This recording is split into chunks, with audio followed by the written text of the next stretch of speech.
9 years ago on Christmas Eve, police flooded a Winston-Salem neighborhood after a frantic call came into 911. A 19-year-old with the best years of his life in front of him had just had it taken away. And some of the people who loved him most were there when it happened. Well, tonight they say the person who pulled the trigger is still out there in our community. My oldest son's birthday is Christmas Eve. My middle son died on Christmas Eve. When the calendar flips to the holiday season, it's everywhere you look. For Angela Brannon and family, it's an incessant reminder of when 19-year-old Trey Brannon came face to face with a friend turned foe.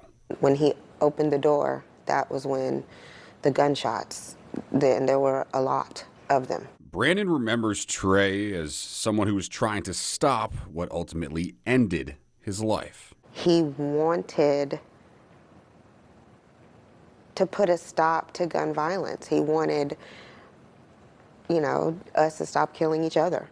Brimming with promise, he was a young father on the brink of traveling to Germany for job training at a job that had vowed to cover his tuition at North Carolina A&T State University. He offered to even mediate between, people who had issues with each other. If you guys can't talk it out, let me be in the middle. It was 3 a.m, Christmas Eve, 2016, Nancy Lane in Winston-Salem, and there was a seemingly innocent knock at the door. Someone claiming they'd been assaulted in their yard who was looking for their phone. I heard him talking, so I came down the hall and I was like, what's going on? Reassured all was well, Brannon went back to her bed and her 5-year-old son.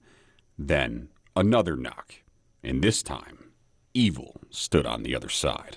And I didn't think anything of it because I was thinking, since that was what was said already, that perhaps they were coming back saying either I found the phone or we can't find it, we'll be back when the sun comes up. From the darkness, bullets entered. Brannon ran to them to find Trey alone. He kind of stood there for a second, and then he sat down, and he couldn't say. He was just like, and I was like, well, what's wrong? But he had on a black shirt, so I couldn't see that he had gotten hit. I guess he knew. So he said, I love you, and then he took his last breath. That's when I lifted up his shirt and I saw. That's when I realized the youngest son had come out of the room, come down the hall, and he saw his brother. That was rough. That was rough. The mother now had to take on the role of witness for one son and protector for the other. The baby boy, he didn't quite understand, what was going on. He was just like, where's Trey? I want Trey. I need my brother. What is going on? Where's Trey? I need to go to Trey. I need to talk to Trey. And that was hard too, because it was hard to tell him you can't. Officers were next to arrive, and after questioning, told the family they needed to leave. They have processes and procedures and everything that they have to do. It just didn't make sense that he had to lay there for so long before they took him away. Today, Trey's daughter is a teenager, and the family says the person who stripped her of her father never left. He's out here.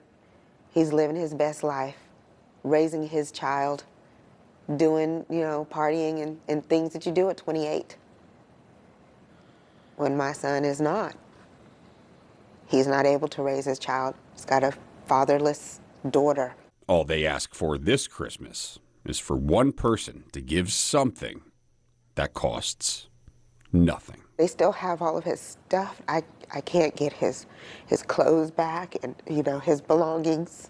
Those things that, his shoes that he had on. It's just sitting in a box somewhere waiting for somebody to say, hey, this is what happened.